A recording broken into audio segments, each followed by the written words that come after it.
Hello everyone. Let me just turn on the Instagram and we will begin. Hello everyone. So today we are going to talk about the different traumas. Like usually when people hear the word trauma, they think that it's just something, something very big, like a life event that happened in a person's life. But that's not actually the truth, because there are two types of traumas, and we'll talk about this today, and we'll see how they also how they can shape your life. So, you see, there is these big traumas, and then there is smaller traumas. We'll call it small traumas, right? Those small traumas. Today I'm a bit all over the place. Anyway, just stay with me and get there. All right. So the trauma isn't just about what happens to you. It's about how your nervous system processes it and the beliefs that you develop afterwards. Okay? So the big trauma that we all know. So those kind of traumas usually, after those traumas, you would develop something like PTSD, like post-stress syndrome, or anxiety, depression, some emotional numbness, or chronic stress. Let's go more into it, right? So, as example, physical trauma, emotional trauma, physical, emotional, or sexual abuse. That would be, for our example, the forced trauma that we'll look at. These kind of traumas can lead to fear of intimacy, self-sabotaging, emotional detachment. You wouldn't try, or you would be afraid to get too close to somebody just in case that person, abuses you. Or also you would attract toxic relationships because of that trauma. Then the next one is the loss of a parent or a loved one. And this would lead to fear of being abandoned. So there is trauma, and then the trauma you have emotions to that trauma that you do not process them properly, so they become feelings, and they create those beliefs in your subconscious, and this is how you see the world, how you see yourself from that point forward.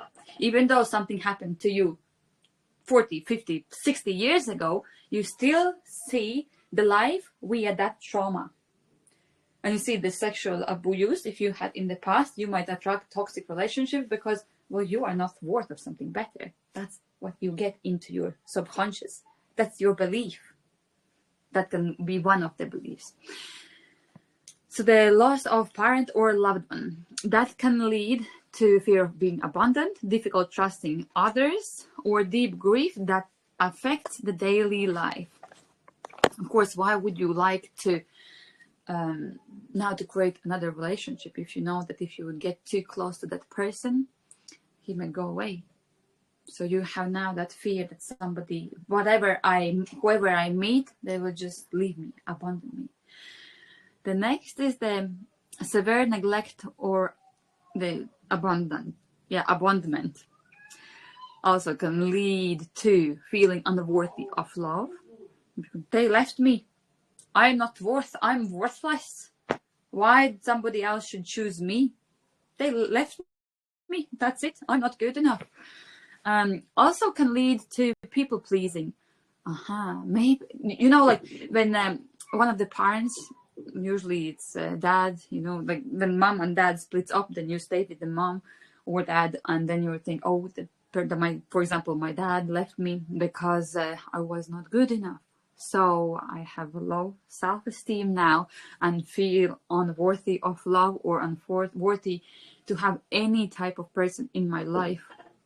And I start to please others just to be accepted, just for me to feel that I will do everything for you just so you will not leave me, go away from my life. And they start to say yes, yes, yes to everything. Even when they want to say no, they will keep saying yes because of this fear that they do not want to feel left alone. And also struggling with self-worth, of course. I'm not good enough, and that's why they left. Yeah. Regarding the loss of a parent and abandonment, I wanted to say a story. My dad also left me, not left me. Mom and dad, they split up when I was very young, 2 years, and dad.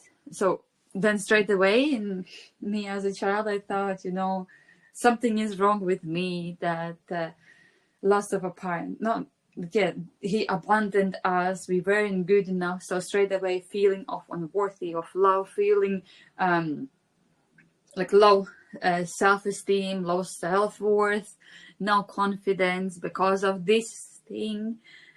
Why I'm saying exactly this thing? Because usually the forced trauma that happened in life and where that exact feeling appeared, that's the one that leads all other ones. You wouldn't go into yesterday and say, oh yes, this happened and let's change something there. No, it's pointless. You have to go back to the very forced situation where that feeling born. Get what I'm saying? So you'd have to go there. So also, and when I was 11, he passed away. So straight away, that's it.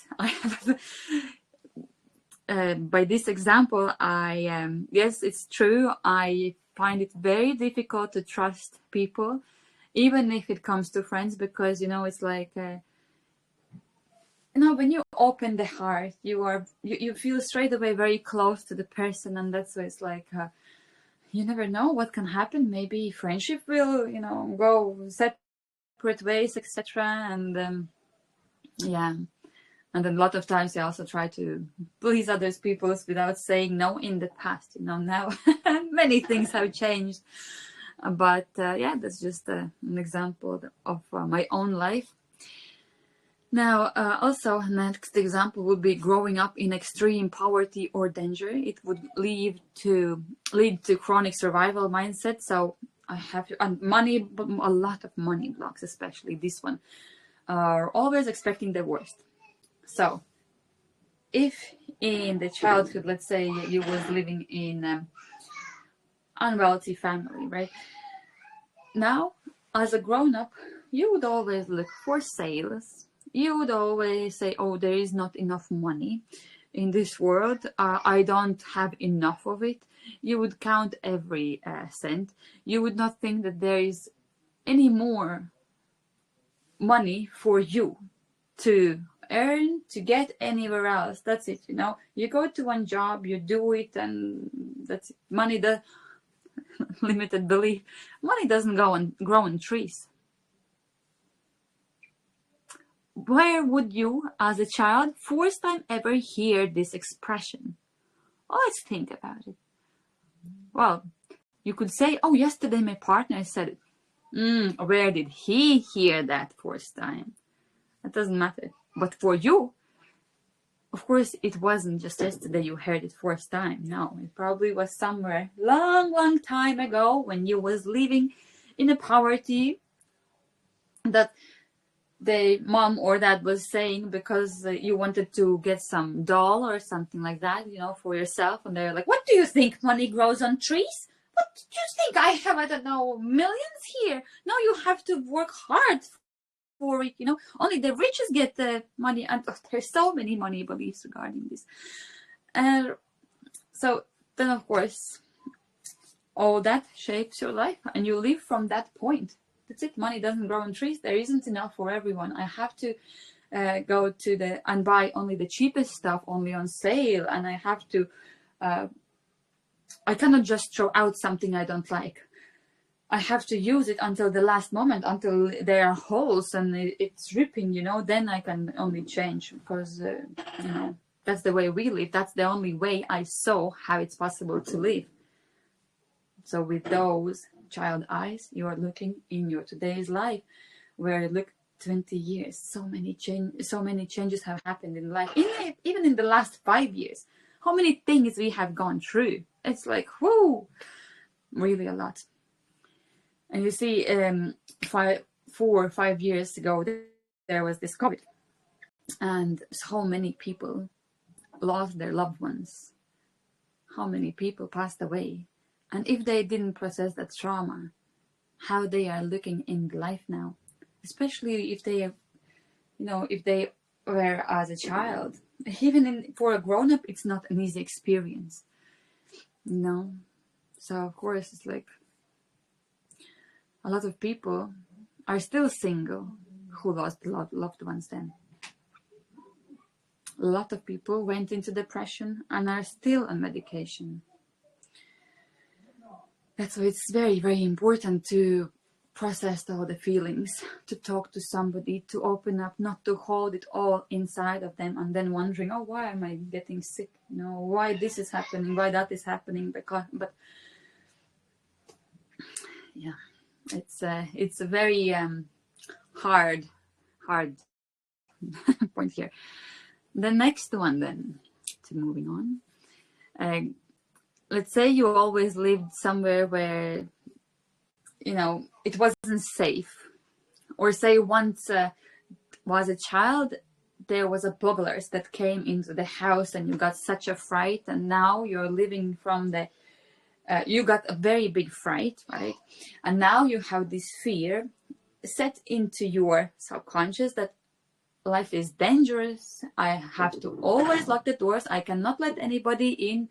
I have to be always super careful. And instead of being relaxed and, being with all four, like, oh, universe, I trust you. Whichever path you will show me is the right one. You are like all the time, oh no, and you are in constant stress because of something that happened so many years ago. So the next one, witnessing domestic violence or addiction, that can lead to believing chaos is normal in relationships, and can also lead to fear of conflict or difficulty regulating emotions. So, for example, when you was growing up as a child, you saw your mother and father fighting, and for you that was, something that you saw on daily basis. So for you, when you grow up, what do you think you will attract? If then you saw, oh, that's normal, that's how they love each other. Even if, a long time there was a saying, if they beat you, then they love you, which is like total nonsense. And that's how we grew up at that time. So now what kind of people will you attract? Of course, somebody that will serve you those beliefs, will serve those beliefs that toxic relationship, that domestic violence is totally normal. So one time you are in this kind of relationship and you're like, oh, no, I don't want it. Even though 10 years you were okay, you were fine with it. But then you was up to here and you're like, no, that's it. Then you got into another relationship. And guess what happens? Exactly the same. Toxic relationship with the domestic violence, etc. Then after the first 3 days, you were like, oh no, that man, no.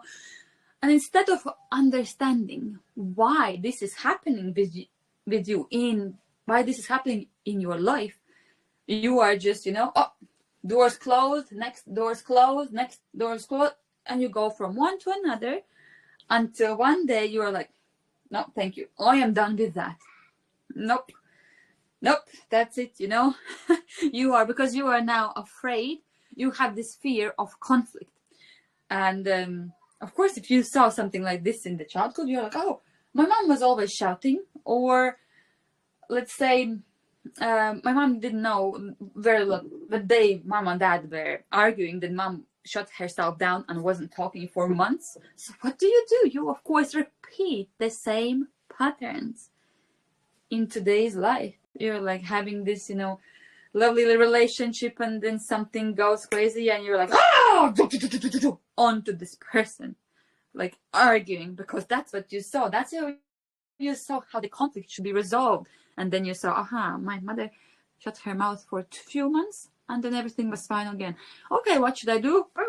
Get angry and argument, and there's like this violence and this, and then and that's it for some while, and then everything repeats. That's toxic. That is not the way it should be. It's not. So the only way to change it is by recognizing it, forcefully, by recognizing it, and then by transforming, by rewiring what was happening before. Where did you get that feeling first time? And then you move on from there. Once that's done, you will still remember, of course, that trauma that happened, the situation, but the feelings won't be there anymore. You won't feel anymore the same type of feelings that you felt today about thinking about that situation, because everything now has changed, because you worked with your subconscious. It's just amazing how it works. Once you experience it, you will see by yourself. Now, how big trauma affects your life? So the big trauma, yeah? So we were talking about physical, emotional, and sexual abuse, because remember, not only physical, like if somebody hits you, on your, I don't know, on the face or tummy, etc., is abuse. No. Of course, and also not only sexual. Sexual would be one of the super hardest ones that you could go through and out, but everything is possible. Not only possible, there is a way to go out of it. But the emotional, even if you are saying to your child all the time, you can easily, with your words alone, influence and put this emotional abuse onto them. Very easily. Even if you tell them to do something they don't want to do. Oh, go and give the kiss to your granny. She's your granny after all. Come and give me the kiss now. That's abuse. Parents, that shouldn't be done. You respect your children. I understand that it doesn't seem like a big trauma. Well, but it is. All right. Now, how big trauma affects your life? Moving on, otherwise I'll keep stuck in. So you may develop emotional flashbacks, feeling intense emotions without knowing why. So for example, you walk around in your life and then you see some situation and suddenly you remember the things. Suddenly you remember and you are like feeling this stress, this shakiness, nervousness inside of you, and like, where the heck is happening? Where does this all come from? I was there lying in the bed and was watching TV, and then suddenly, boom. That's when you know that there has been some trauma in your life that your subconscious has probably hidden from you, so you wouldn't experience it, or you wouldn't have these feelings again. But of course, once you see something, once you hear something, then it comes back, and then instead of understanding even where does it come from, your body is showing you. Always listen to your body. So the next big trauma, how it affects your life is you may struggle with trust, fearing that people will hurt or abandon you. That's what I was saying about myself, right? Like, how can you trust somebody from now on if they left you? If they said, no, I don't need you. If they just decide, that's it, I'm gonna go and die and just leave you behind. Like, you would always think that, oh, I'm not good enough. So this is, it is a big one. Then the next is you might experience self-sabotage and not do something because, I'm not good enough. I'm not worthy. And then you're thinking like, but I made this plan and everything. Where does this even come from? But your subconscious now, it comes from your dream, from your subconscious. Then also subconsciously recreating the pain you once knew. Those people who lives all the time in the past and they keep saying yes and this happened and this happened instead of living today. They might also live in fear, in future, saying, oh no, if I will do this, then this will happen, even though there is not even one fact that this will definitely happen. Because how can you be sure for future? You can barely be sure for today, like what will happen in the next 5 minutes, like for 100%. But then this is how it is. Then also you may disconnect from emotions, struggling to feel love, joy, or any connections whatsoever, like all together.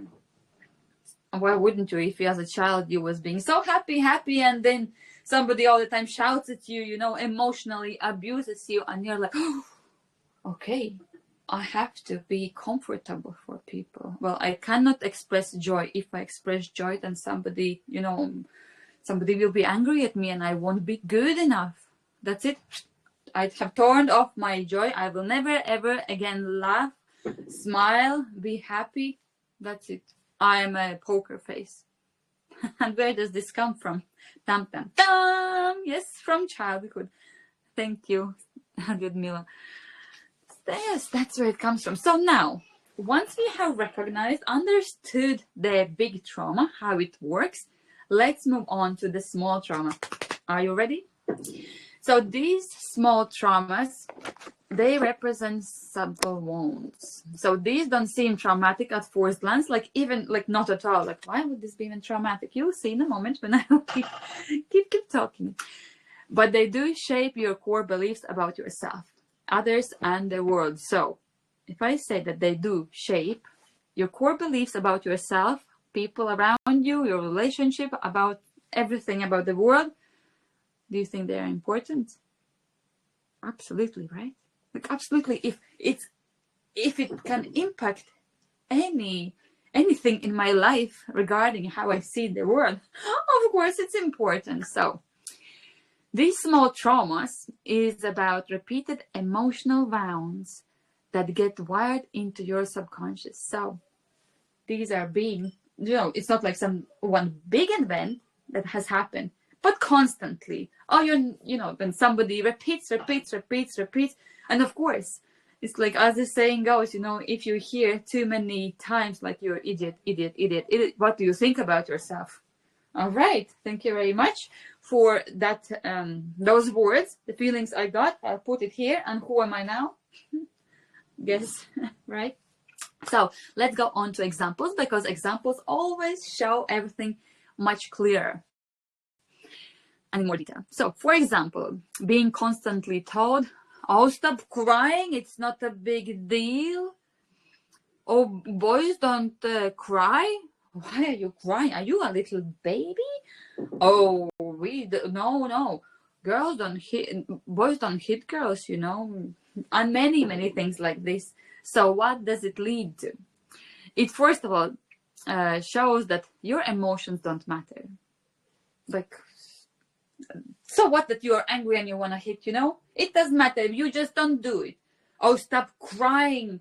It was nothing big, you know. It was just, you know, just an ice cream your brother took, or whatever, right? That you are saying to your child. Why not to stop crying? Why not to do something that you as a parent think is not good? Why not to splash all bathroom? Like it's so much fun, you know? But you just keep saying. So even though you as a child just wanted to get some fun, instead for your mother show how fun can be expressed differently, she was just constantly, or your father, you know, or your grandma, or your somebody, I don't know, in crash or in school, etc. Keep saying, you do this. Don't do this. So you are like, okay, whatever I think, whatever I do, whatever I want, well, none of that matters. So why should I even, you know, that's it. And then what happens is that you turn off that wanting thing. Then you grow up in life and you're like, wow. First of all, you suppress your feelings. You don't show your feelings. That's it. I'm the poker face. And you struggle with vulnerability, as well as you don't know anymore what you want. You know, other people will tell you. Then also parents comparing you to your siblings. Like, why can't you be more like them? Look at them. They are much better. They are doing this better, that better. Oh, your brother was sitting on a potty already when he was 1.5 years, and you are now 3 and you can't do it. Or many different things, of course, as well. Oh, he read faster than you. Oh, run much better than you. And just keep compare. Oh, look, your sister is much more beautiful than you, you know. Look, that I don't know.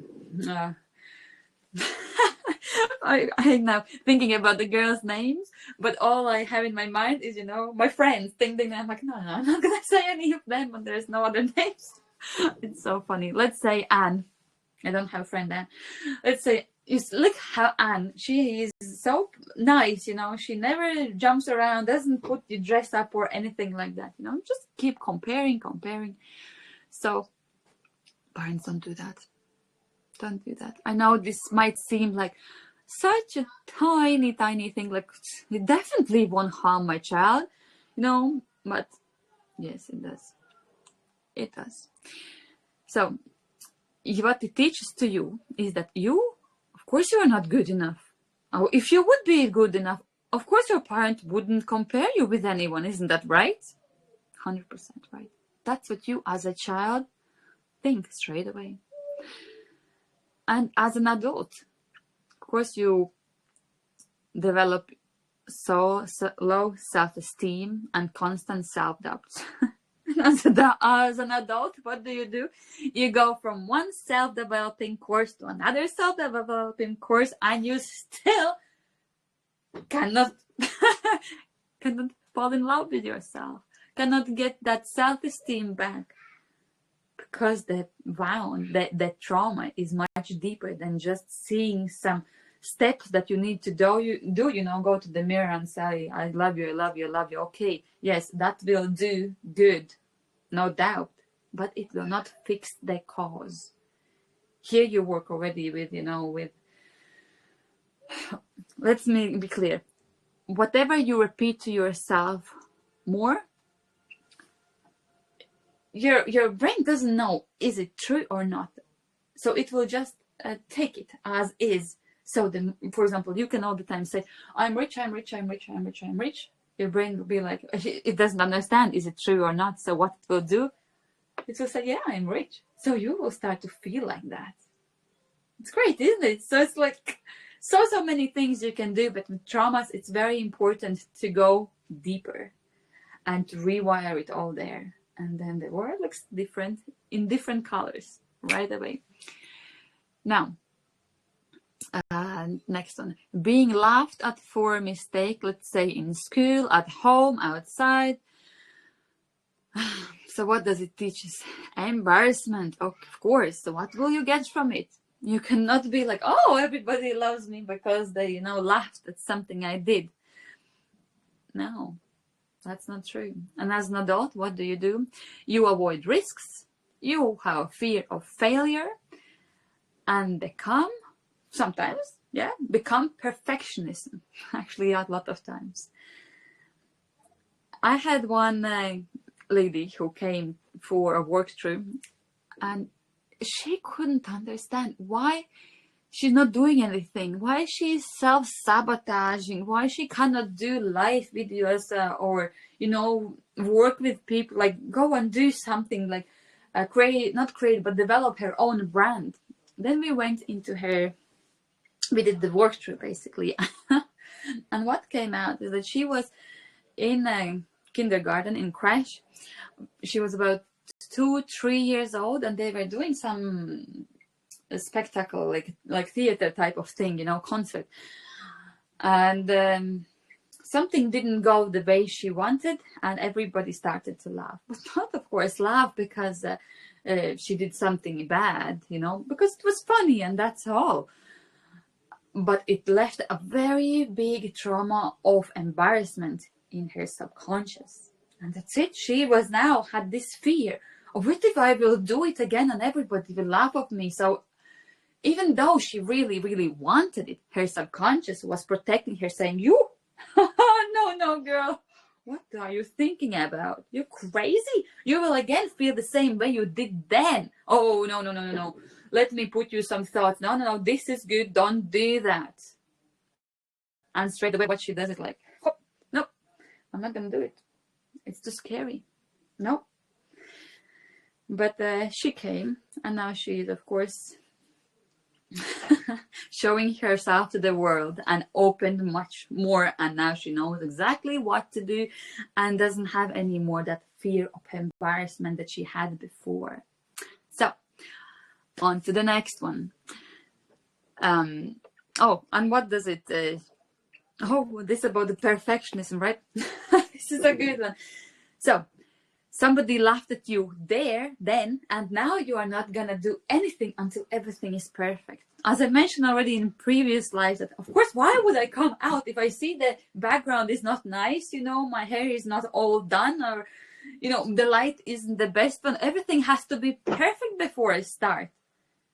I don't know what I want to talk about in my head. I'm reading here because I you know, the perfectionism is still there a bit, but I'm like, I will go and do it anyway, because I know that if I'll keep doing this one time after the other time, after 100 times, I'll be like, this is easy peasy, you know.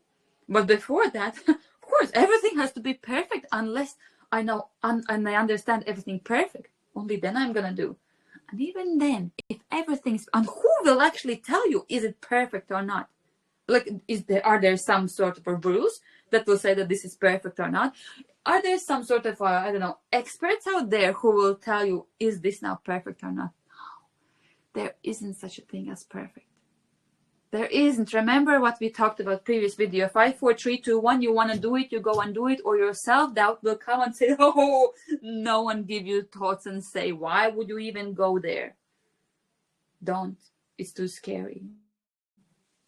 So this is where it comes from. Now, the next one. Feeling invisible in your family because you were the easy child who never caused any problems. And what does it teach you? It teaches you that your needs don't matter. So whatever you want, no, it doesn't matter. Of course, you saw that, you know, for example, your mother was working a lot, and your brother, let's say, was asking her things, etc. And she's like, oh no, stop this, I'm so tired. Just be quiet, etc. Look at your sister, you know. And even though one time, yes, you was quiet there, what did you learn? That, oh, I better be quiet. I better be easy for my mother, you know, or for like any other situation where you recognize these type of feelings, you know, that when the child is like, no, I have to be the good one. I have to do differently. I cannot be my freaking self. And when you grow up, you're like, you know, that inner child is still there, but you cannot get it out because no. So what as an adult you start to do? You struggle with boundaries and putting yourself first. You know, it's okay, it's fine, you know, I will buy everything for my kids, for my husband, you know, my sister. I will give money for someone else, you know. For me, no, I'm fine. I'm all good. Thank you very much. But in reality, it's like you're neglecting yourself. You're putting everybody else in front of you. Okay, as a child, that situation was a once-off situation, and that's, if you would go there and ask your mother, is this really what you wanted? Is it? Believe me, she will say like, no, of course not. No. But you took that situation as granted, that only this way I can be a good one. I can, you know, I can receive love. Because what else do you as a child want? You love, attention, and care from your, you know, mom and dad. That's all. So, next one. Abbas, the feeling invisible. I want to still say something. You know, oh yeah, feeling invisible. You see, another example.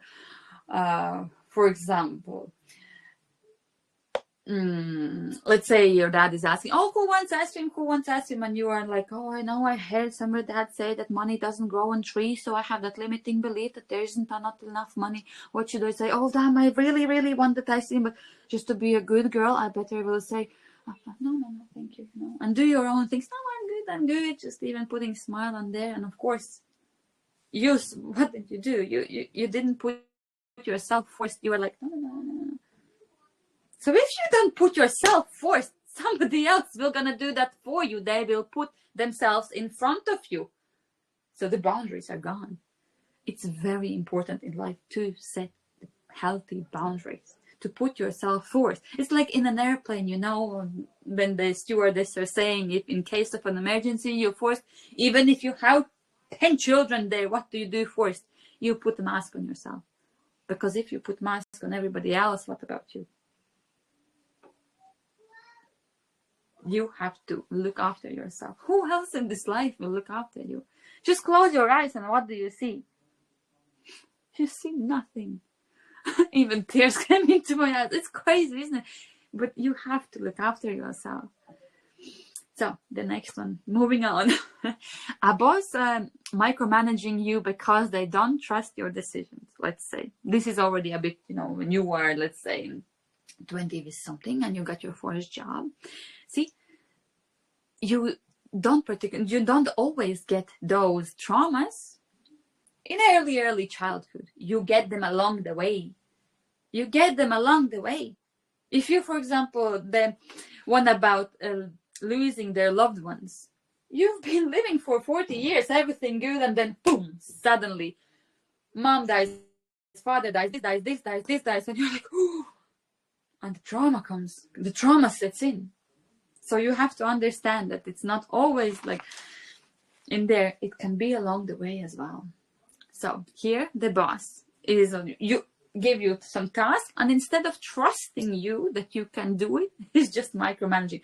Oh, did you do this? Okay, check, like going after each of your steps and checking everything. So what does it trigger? Of course it triggers the childhood trauma, childhood wound of feeling incapable. So you see, even though this situation is happening now that you are bigger and you're working,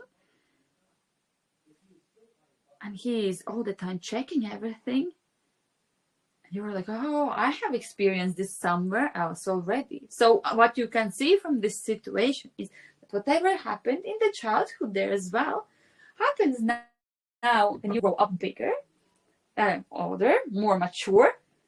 But the trauma is still there.